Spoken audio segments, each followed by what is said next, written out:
In this episode, I'm going to interview my first meditation mentor, Dominic Berry, and we're going to talk to you about meditation, spirituality, and high performance. The correlation between meditation and success in life. How you can apply the increased willpower and increased focus from meditation to your personal life, and how the increased focus and the willpower that you get from meditation can impact your life and can increase your chances of achieving your goals and of achieving the success that you want to achieve in your life. Without further ado, enjoy the interview. I was talking to our viewers about the first meditation that we had with you. I think in London, I don't remember where it was, but it was one of your friends who was training us, and that session was my first time where I sat for an hour and meditated, and then since then it took on. So I have a couple of questions here ready for you, but before we move on, I just want you to briefly explain our viewers. Maybe they don't have any idea about meditation. Maybe they're like hearing the word meditation for the first time.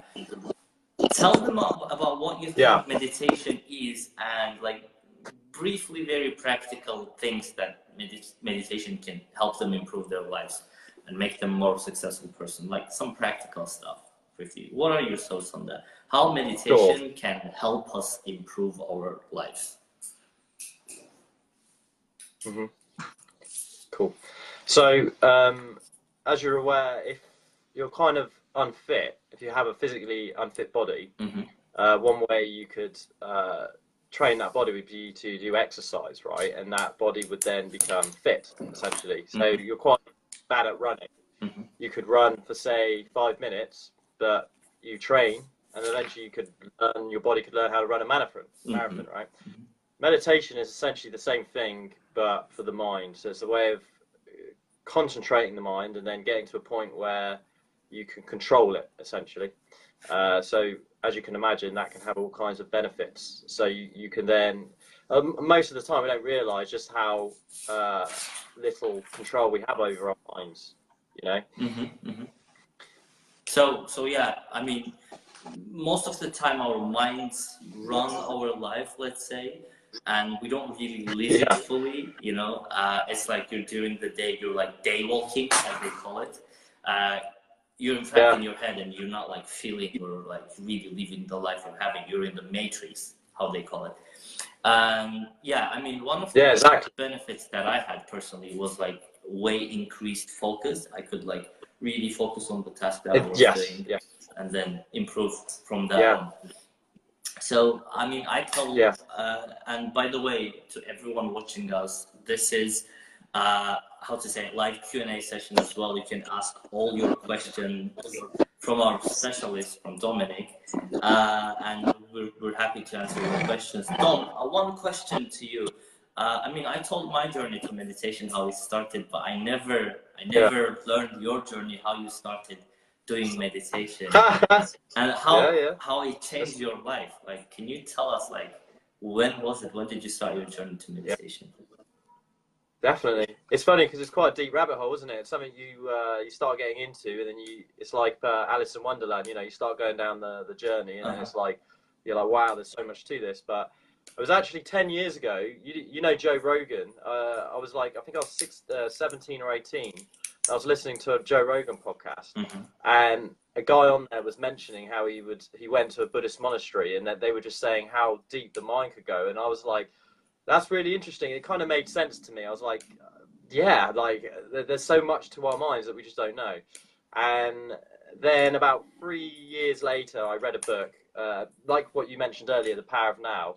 And I was like, oh, okay, this makes sense to what Joe was talking about, you know. And then through that, I was like, right, I've got to try some meditation. And I think I started to do some guided stuff online, and that was pretty good. But it wasn't like a specific technique, and there was no roadmap. It was just guiding you through, and you felt just kind of good at the end of it. But there was no like training of the mind there really. And then from there, I started to take it more seriously, and obviously, as you know, went to these Vipassana courses, retreats, training in something called non-duality, which does its own kind of meditation technique, and just like researching online. And that's when I started to take it a lot more seriously. And it went from doing, say, 20 minutes to 30 minutes a day to a lot more. And as you mentioned, the more you do it, the more benefit it gives you, and also it changes in its benefits. Like you said, focus is actually the first thing that you kind of learn, really, and they call that samadhi. So it just means a way of concentrating the mind. And I think, like what you're saying, if you want to use meditation to achieve success, if that's kind of like your goal, then you really want to be doing a meditation that's going to be able to focus your mind rather than give you more insights into the nature of your mind, if that makes sense. Okay, very good. So taking on from that point, let's say we have like 16, 20 people almost watching us. The person that, let's say our younger selves, like me, I'm watching 5 years ago, the first time I heard about meditation. What practical tips can you give me? Like, how can I start my journey to meditation and like right away feel the results? Like, I'm a person who, let's say, I have some goals, but I don't know what I really want from life. I want some insights, and I'm not like very productive in my life. I'm not taking action that I'm supposed to. I'm like a person who's lost and needs guidance. And I mean, obviously meditation is good. I teach my students, all of them, that, okay, you want mental clarity first. It's amazing. You want mental clarity first, and you're going to have all those thoughts. A lot of distractions come from your thoughts, your mind, obviously. And to get rid of those distractions and to be able to build that willpower, let's say, to resist certain things and to stay on track towards your goals, you need to do meditation. Exactly. So what would your practical tips be to a person who doesn't know, has never meditated, to start? Where should he start from, and what should he do? Great point. So because it can get a bit intimidating, because when you tell someone, have you ever heard of meditation, their first reaction is, oh yeah, that would be too hard, I couldn't do that. So really understand it's a way of training the mind, so don't be intimidated by it. It's like anything, if you got to start small. So as you mentioned, the main benefit that you want to start with is focus. So before you get into any kind of like, so there's two types of meditation. Well, actually there's loads, but the main ones that you're going to be probably wanting to learn are focusing and then insight. So start off with focus, because you can't get any insight without the focus, basically. So it's really simple. All you could do is just find a quiet place. It's best to go into silence and focus on your breath. So just close your eyes. You don't even need to sit cross-legged at all. Don't worry about that. But just make sure your back's not against the wall and you're not lying down, because that changes the effect of it. So sit in a chair, and if you can do it, sit cross-legged, close your eyes, and then put all your awareness onto your breath. And you've got two options. You can either just notice the breath, or you can force the breath. So you can start like having hard breathing very slightly, and then just allow that as a way of anchoring your focus. Or you can just notice the breath and don't try and change it at all, and just be aware of it and notice how shallow or how hard the breath is basically. And where is it coming from? Is it coming from your chest, or is it coming from your stomach? And as you mentioned, your mind is going to start freaking out because it's not used to this. And your mind's going to start trying to distract yourself from doing this, basically. So what you've got to do is, once a thought arises, catch teach me the thought, and then bring yourself. Sure. So just close your eyes now. Just always give yourself a pause. Give yourself like a pause, and then just put all your focus, all your awareness, just onto your breath. Let's just be aware of the breath. Then don't try and change the breath at all. Just notice how it's coming in and coming out of your nostrils.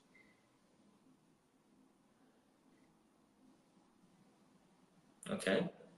And if you have a thought, as soon as you have that thought, catch it and then just bring it back to the breath. And it's okay to have thoughts, but as long as you're focusing on the breath, that's all you got to do. It's that simple. It's just focusing on your breath. What you'll find is you'll be doing it for like a minute, and then all of a sudden you'll go off into a story, your mind will completely take you away from what you're doing. That's fine too. That's absolutely normal, and a lot of people get discouraged by that. They sit down and they can only have like 2 seconds of clarity. That's fine. That's what you're trying to like improve essentially. So even if you just have 2 seconds of clarity, that's great, because you just cut off the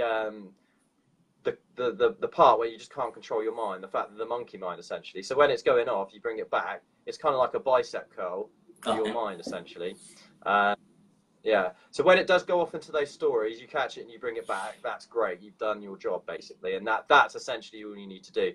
And the great thing about that is, once you start doing it, you can do it in your everyday life. You can start being aware of your breath, like as you're walking or as you're on your way to work, or like you said, if you're doing if you have a job interview, you could even do it. We could do it right now. You're having a conversation with someone. You could just start being aware of the breath. It just brings you more into the present moment. The breath is an anchor to the present moment essentially, and this is a very commonly used technique by Buddhists basically. So this is a very Buddhist way of doing it, and as you know, we both learned this technique, didn't we, on that course? And it is hard, but expect it to be hard. And as you said, the better you get at this, the more you're in control. So imagine you can sit down and you can focus on your breath for 30 minutes, then that gives you a lot of access concentration that you can put into any area of your life now, basically. So like you said, if you want to sit down and read a book, or you want to go and do a load of work, you can, and it's going to really help you with procrastinating and stuff like that. So it's becoming a lot more scientifically aware now, isn't it, meditation, for these kind of benefits, and people are cottoning on, you know. Okay, yeah, you're very right. I mean, for the beginners, the basic 2 most important benefits of meditation, as I can think of, is first, increased focus, that most people have that problem. Because most of the failures come from that we don't have like definite goals, definite purposes in our lives, and or it's either you don't have a definite purpose, that one thing that you want to get, or you have many things that you want in life. So it's either like, I want to be famous, I want to be rich, I want to be healthy, I want to be fit, bodybuilder, like MMA, and then like a super smart, like too much out there, or the person who it doesn't know what he wants. You go ask him like, do you want to be rich? He's like, oh yes, I want to be rich. And then you ask him, what was the last time you thought about it? And he's like, oh, I don't remember. It's just I want. Who doesn't want to? And then he's starting blaming that why I'm not successful, why life gives me shit. It's like, I mean, these days I relate meditation with law of attraction, some kind of, and it gives you this extra power that, okay, now you can, let's say, control your thoughts, what you want in life, and not get distracted by other shit other people are giving you, life is giving you. So apparently you can't complain about life. I mean, I've been reading this book recently, you know, Transurfing Reality by Vadim Zeland, and it talks a lot about you know, controlling your life and etc. And then a lot of people I see that they're complaining that, oh, why is life doing this to me? Like, why is this happening to me, and etc. But you can ask them that, okay, have you ever thought about something else? Do you have a goal in life? Do you have something positive that you want to get? If you haven't thought about something positive, you can't complain what life gives you. It's just you're not controlling it, because you know, if you're not driving the car, how can you complain that this car is going in the wrong direction? I don't know. You have to have, like, you know, you have to control it. So, I mean, for me, first, it gives you the focus that you can focus on things, and it gives you this extra edge of control over your life. So you get the wheel of the car. Now you can drive it, you know, turn it right, turn it left. That's actually a really, really great point, you know. I've never even thought of it so much like that, but it absolutely does do that. And I think, man, my phone's going crazy right now. People text me about it. So yeah, exactly what you're saying. I think if you want to change your life, the first step is you have to become more aware of your actions, like you said, because a lot of people have these ideas of what they want to do with their life, but they're controlled by their subconscious. Their subconscious is controlling them. And like you said, the first thing that you've got to do is become more aware of your life, essentially. And one of the best ways to do that is gaining more concentration. And what's the perfect way to do that? Meditation. And it's like you said, what you'll notice is you'll have so many habits in your life that are just controlling your life. Maybe you just eat bad food and you don't know why. Why am I doing this? But the more you meditate, the more you can reflect on that and see, actually, oh, I'm eating bad food because of something bad that happened to me in the past, and then you can like start to work towards that. And as you said, if you have goals in your life that you want to achieve, your mind's going to be your worst enemy in some ways, because if it's not trained, it's going to sabotage it, isn't it? You know, like you said, if you wanted to be the bodybuilder or the MMA guy, right? Well, you got to train 5-6 times a week, but your mind's going to resist a lot because it's uncomfortable. But if you start learning meditation, you can start controlling the mind and then focusing on on that goal that you want in the future. So yeah, I mean, those are the two things that you get, like increased focus and like a strong willpower. Like you can resist certain things that are bad for you. Yeah, willpower, exactly. Yeah. And the focus. What else can you get from meditation? I mean, it's hustle, right? Some people may say, okay, come on. Yeah. Like I don't want, you know, as long as you don't have that problem in your life, you don't really think about meditation.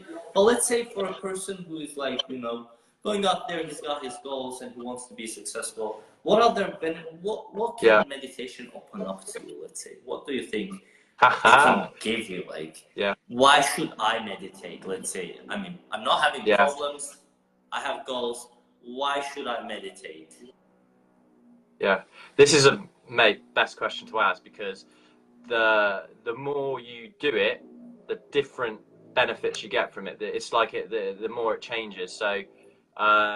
And actually that's something that I want to speak about a bit more and be like honest about it and put this message out there, that because at the moment it's in the media a lot, isn't it, that it can help calm your mind and focus your mind, like what you're saying.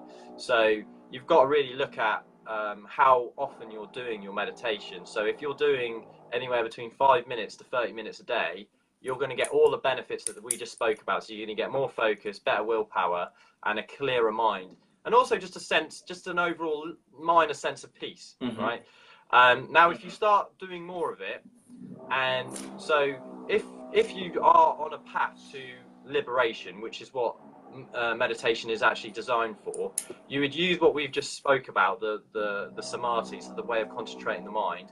And obviously some people use mantras, which is fine. And then what you do is you use the fact that you're very concentrated, and you investigate your sensory experience. Now that's called insight meditation, and that's what we did at that course called Vipassana. Now when you start investigating your sensory experience, meditation, then these benefits change, and what starts to happen is you start to get an insight into who you are in reality, and it changes your perceptions. Your perceptions start to change, and essentially what you're going to find is how you relate to the world will completely change. And as a side effect, you should generally become a better human being. And as also a side effect to this, you should end mental suffering. So all suffering can eventually be overcome. So that comes from anxiety, depression, anger, hatred, jealousy. All of these things can actually be overcome. And this is actually quite an amazing thing, because it's that power. However, to do this, it's quite difficult, and you have to start doing more than 30 minutes a day. You have to actually make it your kind of life in a sense, a bit like the gym. But you don't need to go this far. This isn't something that you have to be like, right, I want to liberate myself, you know. But it can be done, that it can be used for that, and that's what most traditions do, like Buddhism, and I know there's things called neo-advaita, stuff like that. Now, if this is something, and this is the point that I wanted to make more than anything, if you are meditating, and even if you start getting into it and you go over 30 minutes, and you start practicing insight, whether it's Vipassana, self-inquiry, or even if you're just focusing on the breath for more than 30 minutes, what's going to start to happen is these benefits are still going to remain, but then your mind's going to open up, and it's going to become like a self-therapy in a way. You're going to be purifying your own mind. You are. It's not like a therapist is. It's like you are. So be very prepared to face all your demons. And a lot of people might not know this. So they learn maybe from podcasts, oh, I should start meditating, like Tim Ferriss or something like that. Right, I'm going to start doing 20 minutes a day. Excellent. They get into it. Oh, I'm going to start doing 30. I'm going to start doing 40. You're in a danger zone there, and I don't recommend it at all. Doing more than that. So Sorry, people are texting me and it's really distracting me. So, yeah. So if you start doing over 30 minutes, you're in a danger zone, and the media's not saying this. It can be very dangerous, is what I'm saying, because your mind will start to open up, and you might find you're dealing with traumas from your past. You're dealing with lots of anxiety, and it can, if you suffer from anxiety or depression, it can make it worse. So you have to be very, very careful. And it should not be used as a substitute for other psychiatric treatment. So if this is something that you want to take seriously and you want to end your suffering, and meditation is a way you want to do it, you have to take it very seriously, and you have to get all the help you can from therapists, because one of the traps that people can make is using meditation as a way of escaping reality, escaping their problems. Let's say they have issues at work. Well, all right, I'll go meditate for 20 minutes or an hour. That's going to make me feel better. But you're not dealing with the problem directly. So all these things can happen. And the last course that I did recently, 2 weeks ago, I met a gentleman there, a really great guy. You know, got on with him amazing. And he'd been living at the Vipassana Center for 3 months. You know, and I don't want to say anything ill about him because he's a great guy. But he told me that he had very bad personality disorder. So when he comes out of the Vipassanas and he goes back home, he ends up divulging in all kinds of bad behavior, whether it's like alcohol abuse, prostitution, stuff like that.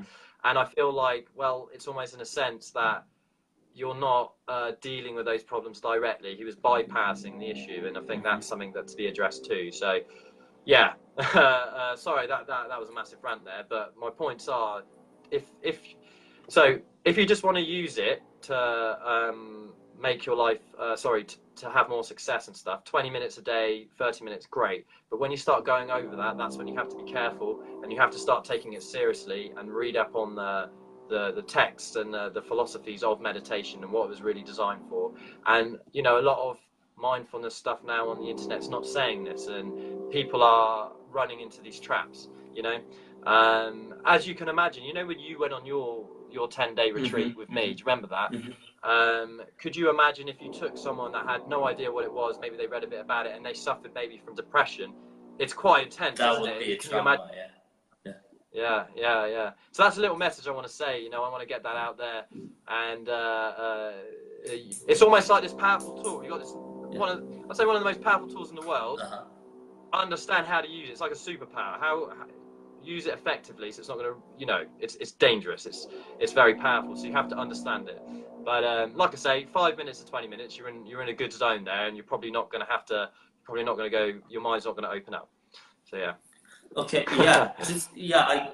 A lot of very useful insights here, just to, you know, let's say cut it down, clear it up for people. I'm going to share what I understood from what you said. So the basic tips, basic things that newbies, beginners can get from it is, you can get like focus, intense focus. You can add to your like focus. If you like, let's say 5 minutes, 10 minutes in the morning, you meditate and you go out after like your life, after your goals, let's say, you'll become more focused on what you're doing and etc. You'll be more aware. And then every night before you go to bed, you meditate for 5-10 minutes. Yeah, it will help you. So it's like twice a day you meditate for 5 minutes. It's great. And then you'll have extra willpower. You will know exactly what you want from life and go after your goals. So I know exactly what I want. I have to focus on, let's say, improving my YouTube game, getting more subscribers. I'm not going to be distracted by other stuff. Just focus on that particular thing. And, you know, build up on that. So you have one concrete goal. Increased willpower, increased focus. And then after all, let's say another step would be that while doing meditation, you can actually heal your traumas, as we were told in the Vipassana Center. So we did 10 days meditation. There's centers all over the world that you can go do 10 days intense meditation where you don't have any access to computer, to phones, nothing. You're in the middle of like a forest or something, and you meditate for 10 hours a day. And you can't speak to anyone, you can't look at anyone. It's just you and your soul. You're like one-on-one there. And what it taught me is like, you have to face your fears and go through them. And it's like, and it's very intense for an unprepared person, because I mean, all my life I've been trained for that I have this personality. If I have a challenge, I have to go through it. If something scares me, I have to go through it.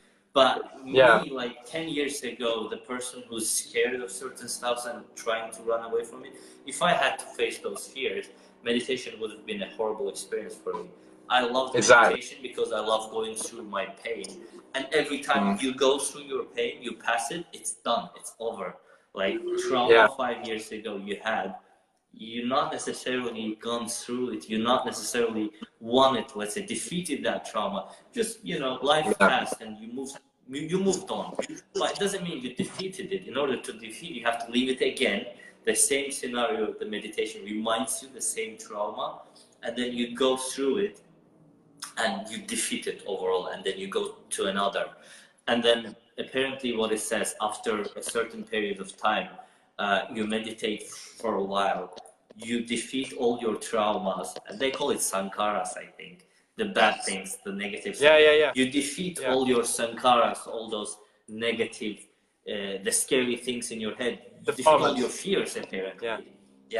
Once you defeat them, the second stage starts, and that stage is the stage of desires. And now, first, day 7 or day 8, I've been having all those days, that fears, that traumas that I had from past, and I've been defeating them. And at day 7, I started having these blissful moments, these really good moments, you know, like the memory with my ex-girlfriend, or the memory in my childhood when I was really happy. I was reliving that happiness. And the moment I got attached to the happiness, oh, I want more of that. I want more of that. I want more of pleasure, running towards pleasure. The moment I got attached to that, I lost all my focus. I lost my meditation ability. And then you realize that, okay, both of them are equally dangerous. The fears that you're running away and the desires that you want from life. Let's say it can be a woman, it can be fancy cars, it can be becoming popular, you know, people loving you, and etc. As long as you're able to defeat your desires as well, and then you get to that level, the higher level of, you know, the spiritual paradigm that you're now. And I would say, it may sound a bit crazy, but my biggest realization, I remember I told you, was that there was this moment that I looked at people and I saw myself within everyone. So it brings you peace as well. I look at a woman, I see myself, my woman version on her. And then you understand that all the spirits in the world, they are connected to each other. And it gives you like more love towards the world and more understanding that, okay, the world we live in and us is not different. We are part of the same matter, let's say, or same spirit, whatever you call it.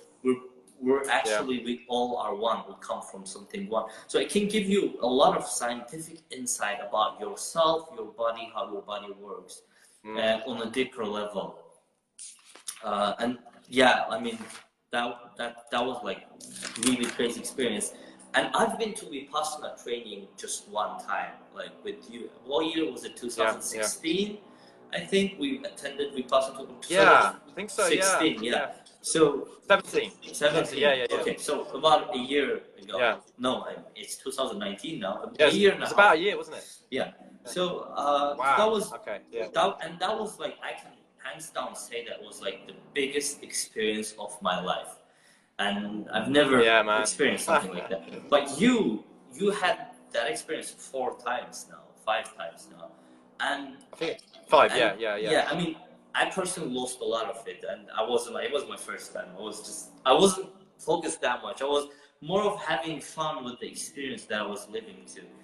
I'm sure like second time I go do 10 days of meditation non-stop, I would be more focused of getting all those benefits. What was I mean, you just returned back to your Vipassana session. What was your last experience about meditation? What was different about it? What new things that you felt? What new realizations that you got? I mean, my basic question is this one, okay?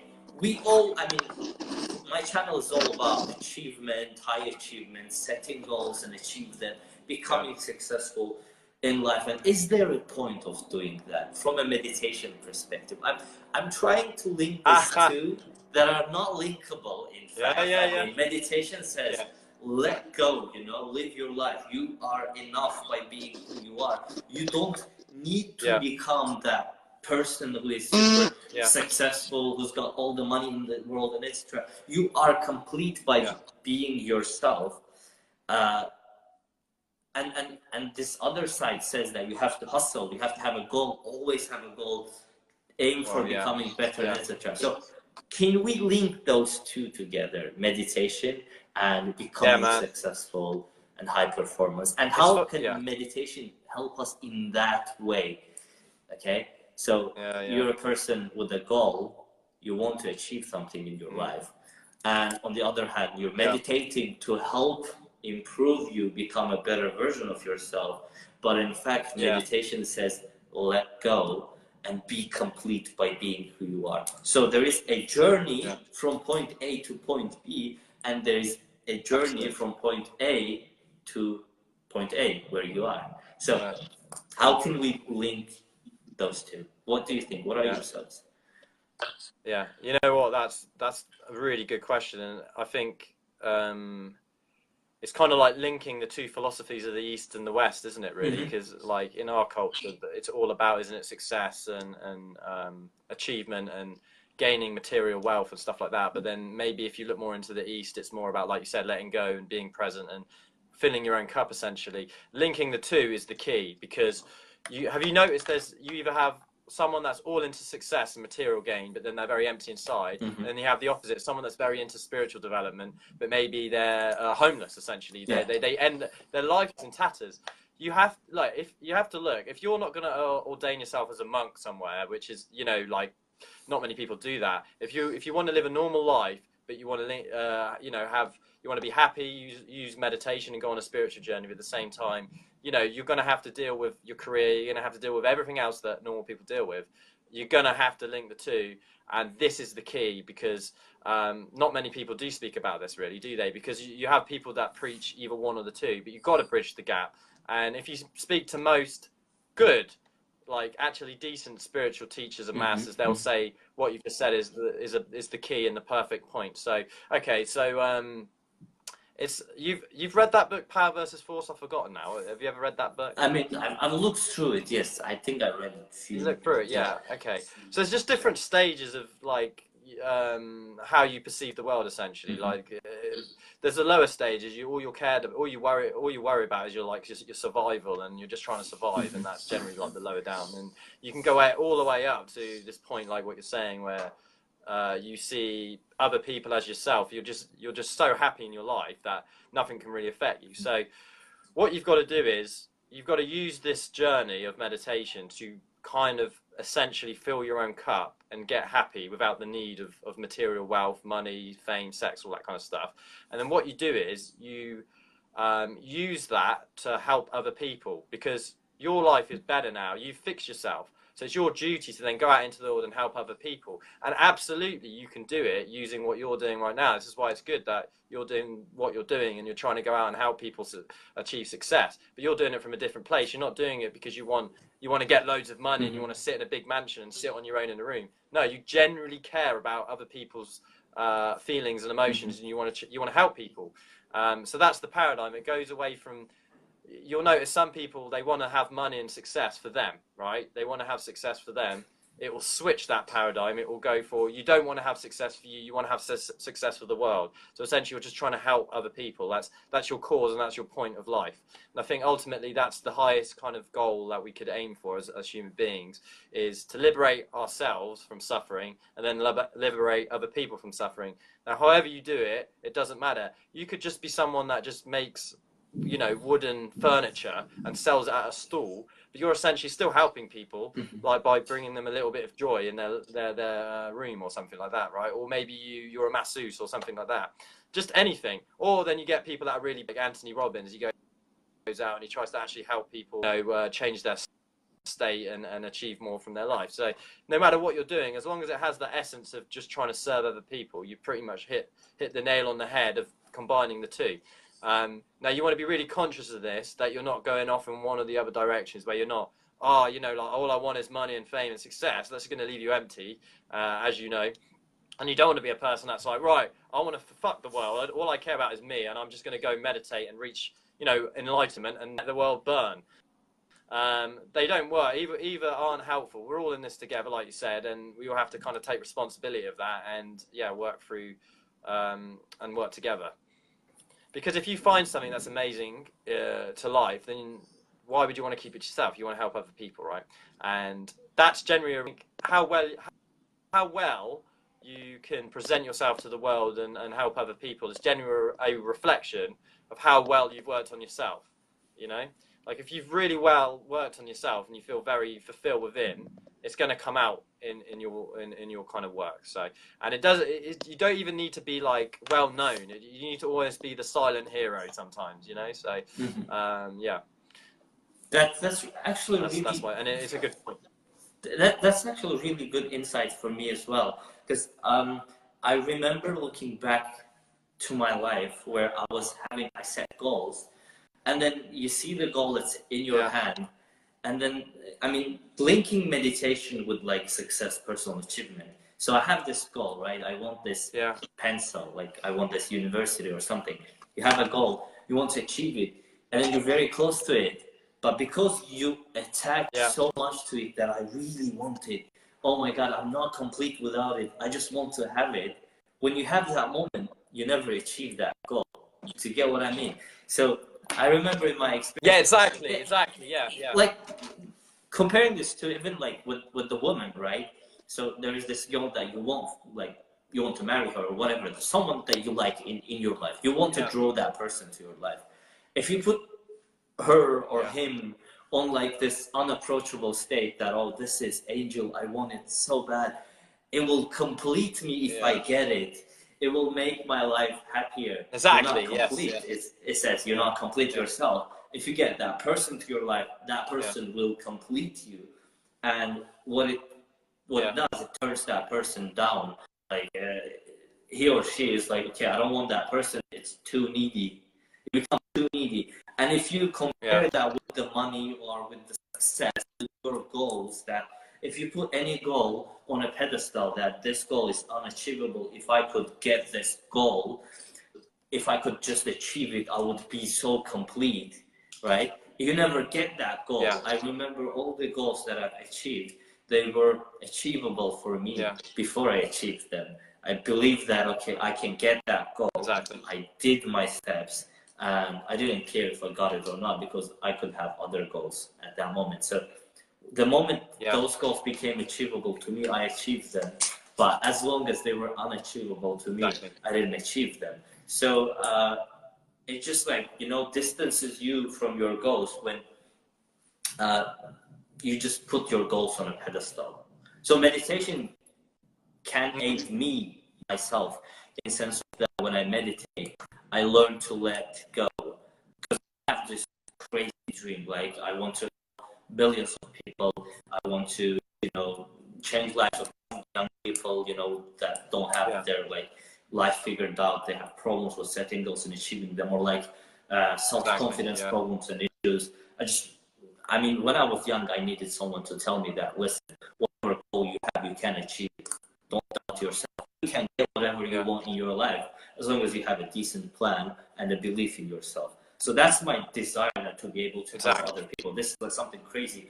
I used to have moments when I was like, okay, watching Tony Robbins and other stuff, I was like crying over it, like, oh, I want to be him, you know, I want to be in the stage and etc.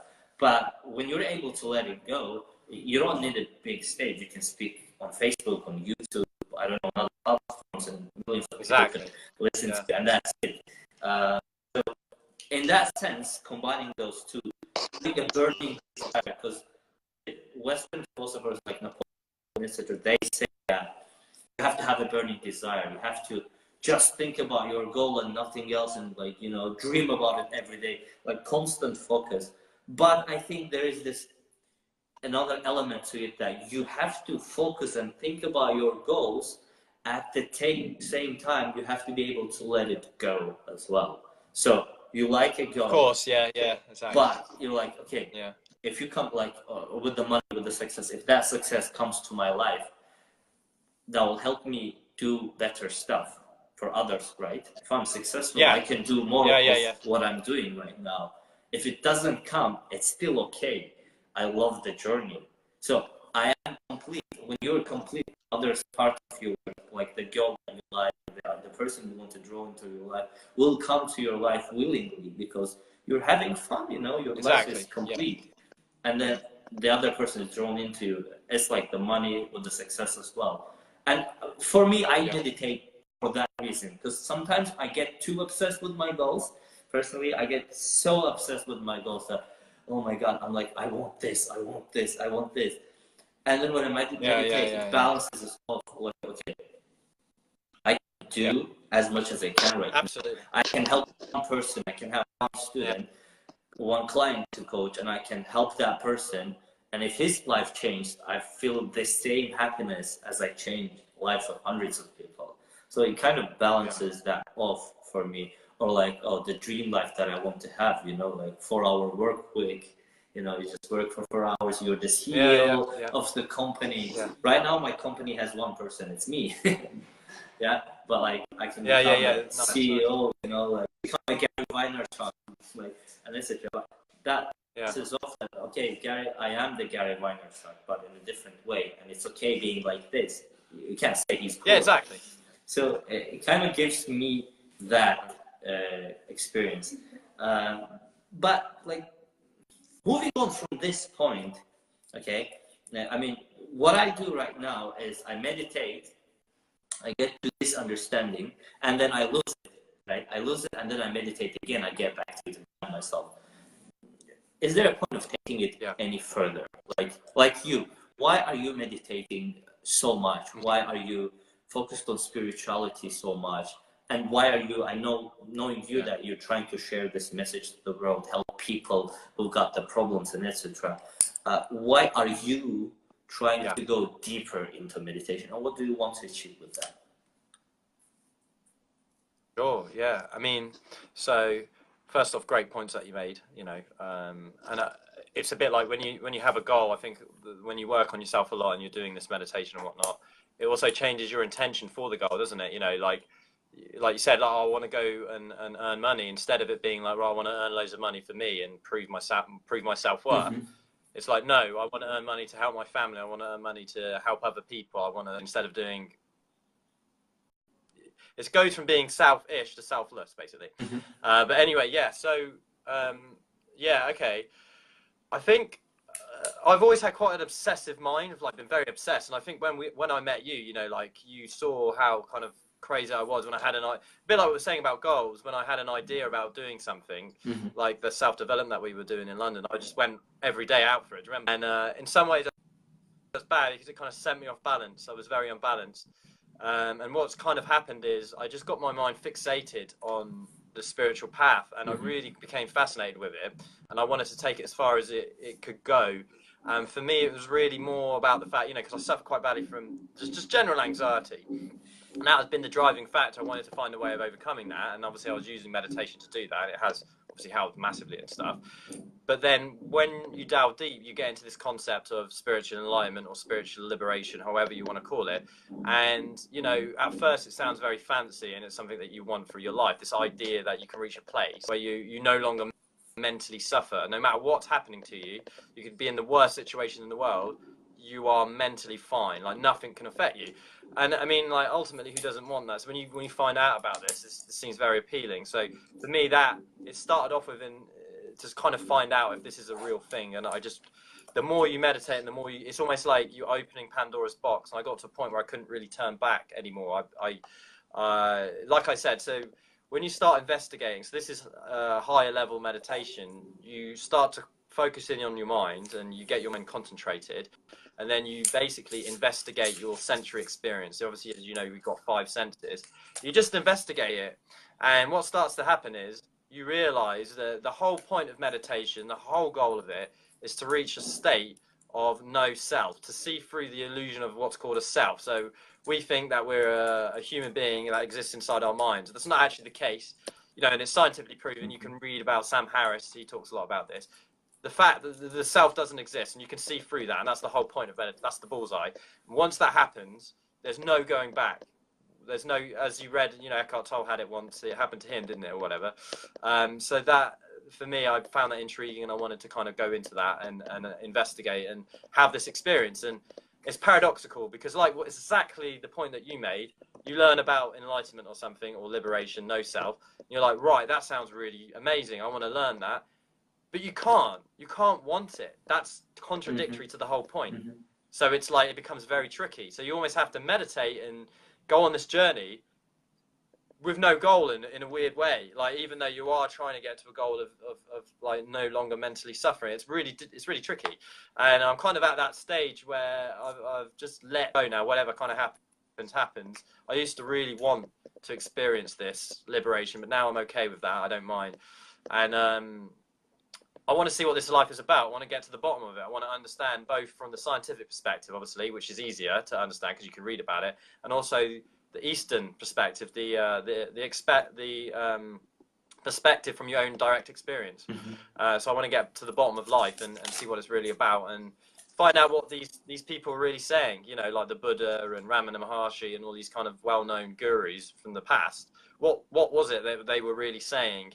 And is it real? Is it true? You know, and maybe it's not. Maybe it's all a facade. I don't know, but it's definitely interesting. And the more you learn about it, the issues that you come up with, it becomes very difficult to explain. You know, and it's like an experience. Meditation is an experience. Well, spirituality, isn't it? So you read about it, like the no self, the thing that I just explained, that you can see through the illusion of a self, and exactly the point you made earlier.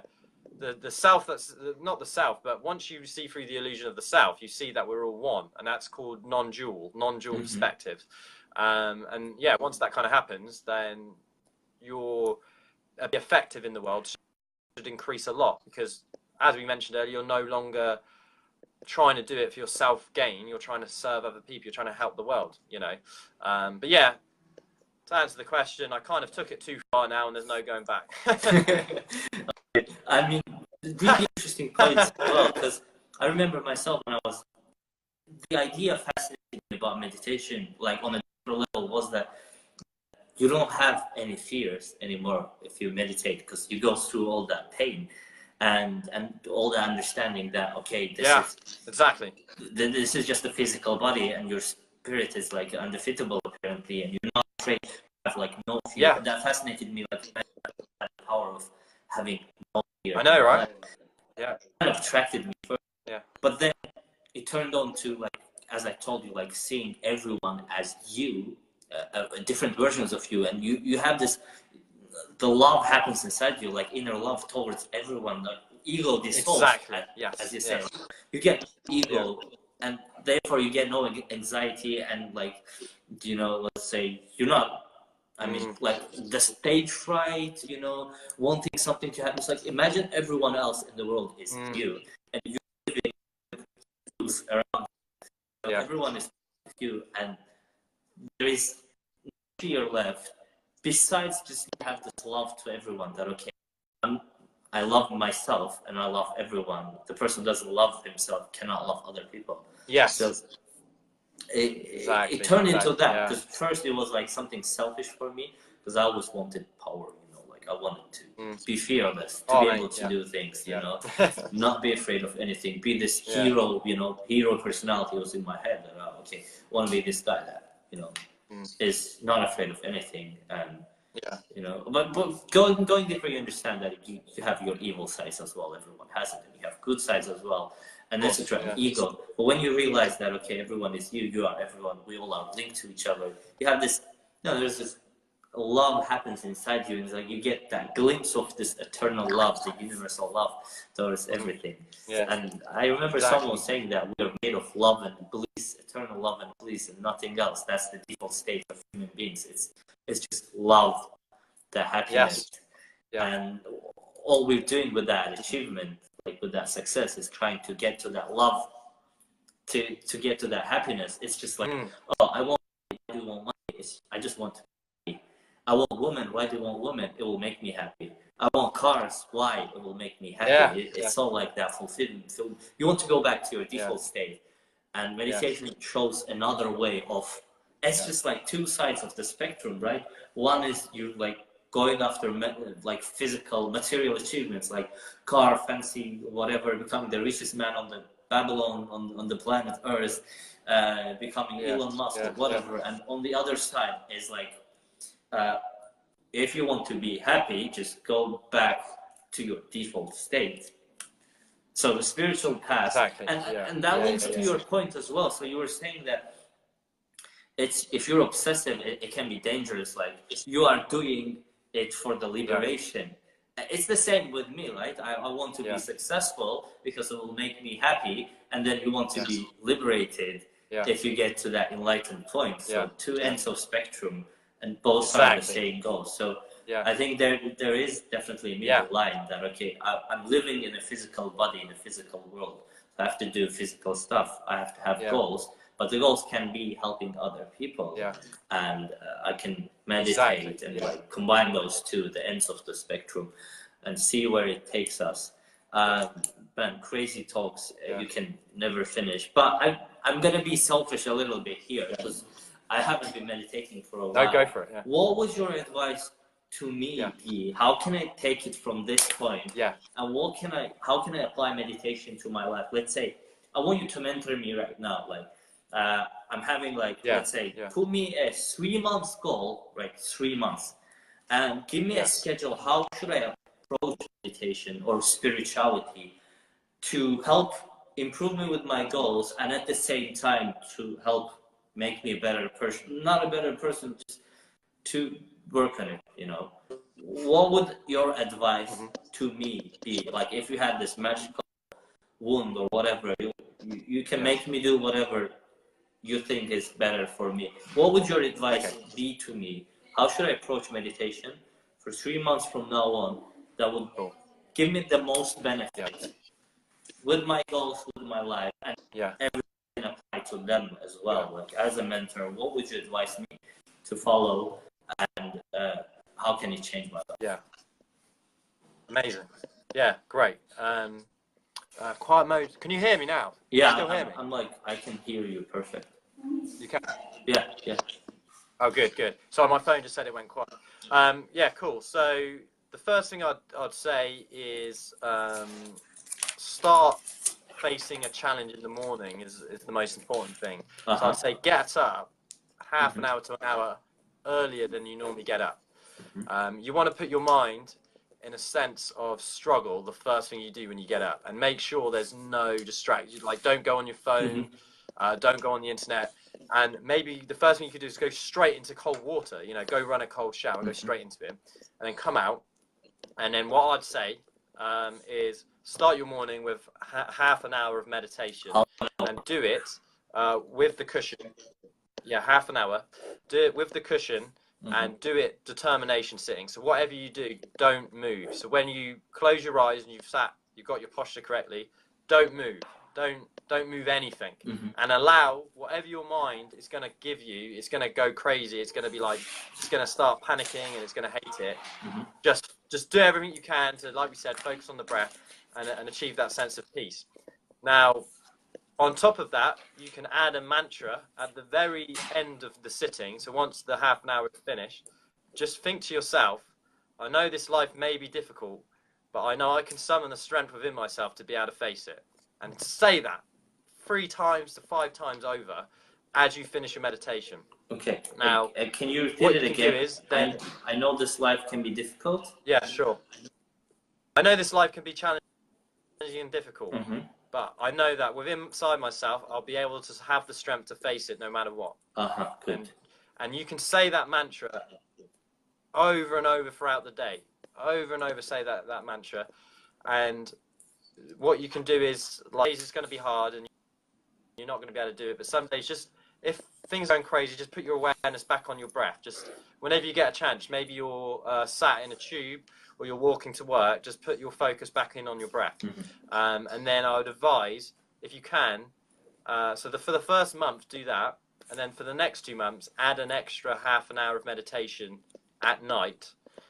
So at night, start doing another half an hour.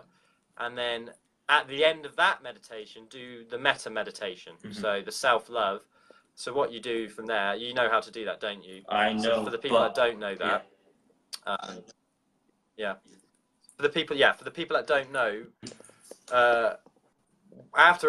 if you ever have a good experience meditating, what you can do is practice the idea of self-love and sharing that. So sit down and think about all the people that kind of like you're close with in life and that you have good connections with, whether it's like a kid, your family, or your loved ones or whatever, and just focus positive thoughts on them. Just wish them good in life, and then switch that. Take that same feeling. You'll notice you'll start to summon a very positive feeling, and then start pushing it onto people you don't really know very well. Maybe someone that sits next to you at work but you don't really talk to.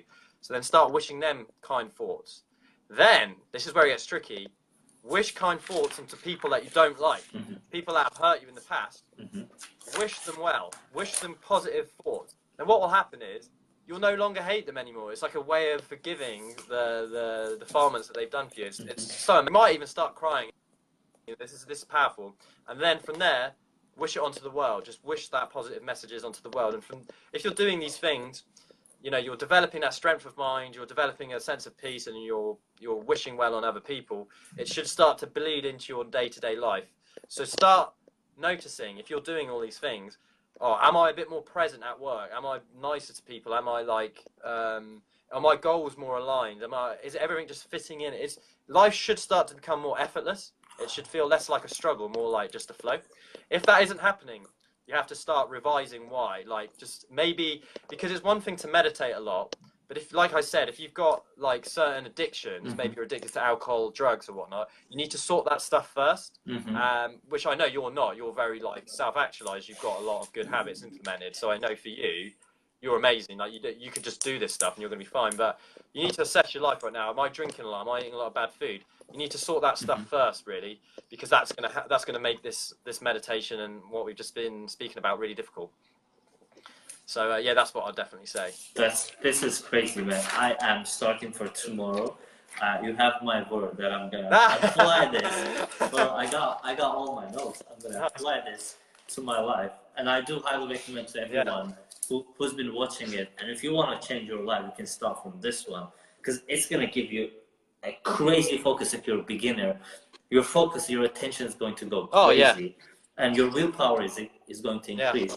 And the craziest thing that happened to me on that meditation journey we did, it gives you what you're meant for. It gives you the understanding that you want to realize that what you want from life. Because before meditating, I didn't really know what I wanted from life to get. Once we did that session with you, Vipassana, I realized that this is the coaching, the mentoring, the helping other people. This is what I want to do, and I started right after that. So if you have problems with like with understanding what you want from life, I don't know what I want from life. If you have that question, just start with forget everything, meditate. It'll give you the answers. It's just gonna pop up to you. It's like, okay, this is what I really want. It's not a desire. It's not a distraction. It's just what I really want. So I'm gonna apply this for the next 3 months. And that's awesome, man. This has been a crazy day. My phone is having, I think, 5% battery left, and it's been been very like joyful hour or even longer than our amazing interview with you. I'm sure we have to do another session, talk with you one more time, have another interview. But thank you so much for sharing your soul's insights with us. Hey, no worries, man. This has been great. I'm sure it's going to change a lot of people's lives here. And what are your last words? What would you like to share with us for the last time? And to wrap it up, I want you as my mentor of today and like long time ago, meditation mentor. I will call you this forever, What was your last words to our viewers, to us?